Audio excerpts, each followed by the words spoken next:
Kaushal quiz కాంటెస్ట్కు మనం register చేసుకోవడానికి గూగుల్లో మొదట BVM AP అని టైప్ చేసినట్టయితే మనకు మొట్టమొదటి ఆప్షన్ భారతీయ విజ్ఞాన మండలి. సో ఇక్కడ క్లిక్ చేసినట్టయితే మనం BVM AP అనేటువంటి సైట్లోకి రీడైరెక్ట్ కావడం జరుగుతుంది. సో ఇక్కడ రీడైరెక్ట్ అయిన తర్వాత సో ఇక్కడ దానికంటే ముందుగా ఈసారి వచ్చినటువంటి మార్కులన్నీ కూడా మీరు గుర్తుంచుకొని ఉంటారు. ప్రతి క్లాస్కు కేవలం 5 మంది మాత్రమే మనం సెలెక్ట్ చేసుకోవాలి. సో 5 మందిలో కూడా మొదటి 3 క్విజ్ కాంపిటీషన్కు సెలెక్ట్ అవుతారు. అదే 8, 9 తరగతులకైతే పోస్టర్ కాంపిటీషన్కు 4, 5 నంబర్స్ సీరియల్ నెంబర్లో ఉన్నటువంటి విద్యార్థులు పోస్టర్ కాంపిటీషన్ గాను, అదేవిధంగా 10వ తరగతి విద్యార్థులు అయితే 4, 5లో ఉన్నటువంటి వాళ్ళు రీల్స్కు సెట్ అవుతారన్నమాట. సో ఈ విధంగా మనం కౌశల్కు ప్రతి తరగతి నుంచి 5 మంది విద్యార్థులను, పాఠశాల నుంచి 15 మంది విద్యార్థులను సెలెక్ట్ చేసుకోవాలి. మరి రిజిస్ట్రేషన్ ప్రాసెస్ అనేది కూడా ఎలా చేయాలనేది మనం ఈ వీడియోలో స్టెప్ బై స్టెప్ తెలుసుకుందాం. ఈ కౌశల్ క్విజ్ రిజిస్ట్రేషన్ అన్న చోట మనం క్లిక్ చేయాల్సి ఉంటుంది. సో క్లిక్ చేసిన వెంటనే మనం redirect Kaushal registration process. So Kaushal registration ప్రాసెస్లో మనం ఇక్కడ మొట్టమొదటి స్టెప్గా మనం పాఠశాలకు సంబంధించినటువంటి UDICE కోడ్ అనేది ఎంటర్ చేయాల్సి ఉంటుంది అన్నమాట.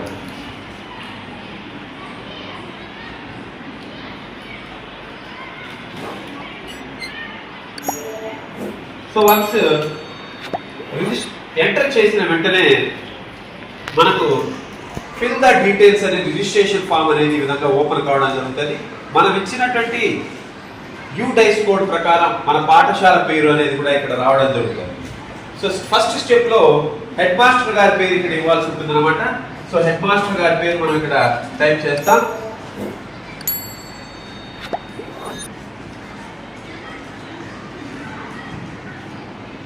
సో హెడ్ మాస్టర్ గారి పేరు ఇచ్చి ఎంటర్ చేస్తాం. సో తర్వాత హెడ్ మాస్టర్ గారికి సంబంధించినటువంటి ఈమెయిల్ ఐడి, మనది ఏదైతే హెడ్ మాస్టర్ గారికి సంబంధించినటువంటి ఈమెయిల్ ఐడి ఉందో ఆ ఈమెయిల్ ఐడిని మనం ఇక్కడ ఇవ్వాల్సి ఉంటుంది అన్నమాట.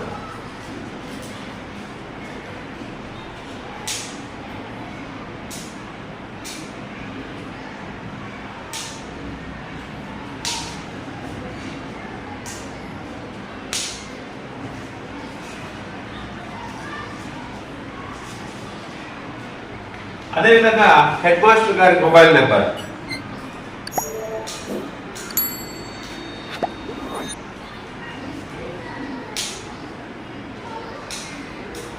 సో హెడ్ మాస్టర్ గారి మొబైల్ నెంబర్ ఇచ్చిన తర్వాత పాఠశాలకు సంబంధించినటువంటి కౌశల్ కోఆర్డినేటర్ పేరు ఇక్కడ మనము టైప్ చేయాల్సి ఉంటుంది.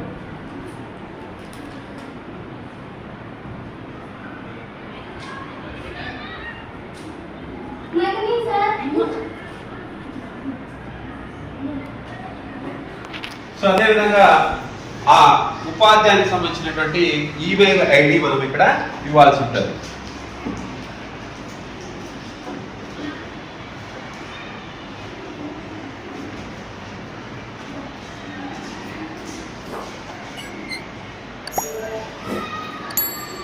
మొబైల్ నంబర్,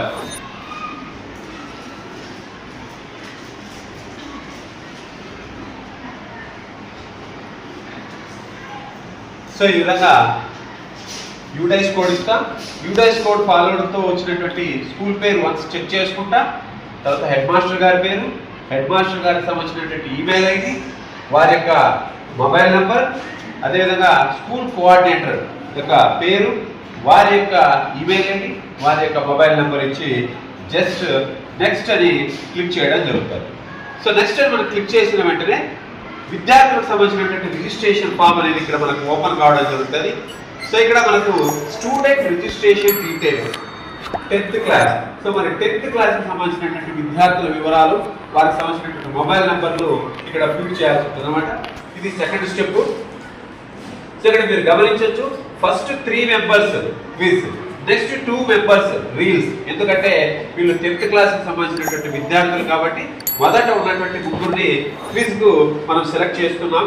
సో ఆ విధంగా క్విజ్కి మనం వెళ్తాం. సో ఇక్కడ విద్యార్థికి సంబంధించినటువంటి పేరు ఇక్కడ టైప్ చేయడం జరుగుతుంది.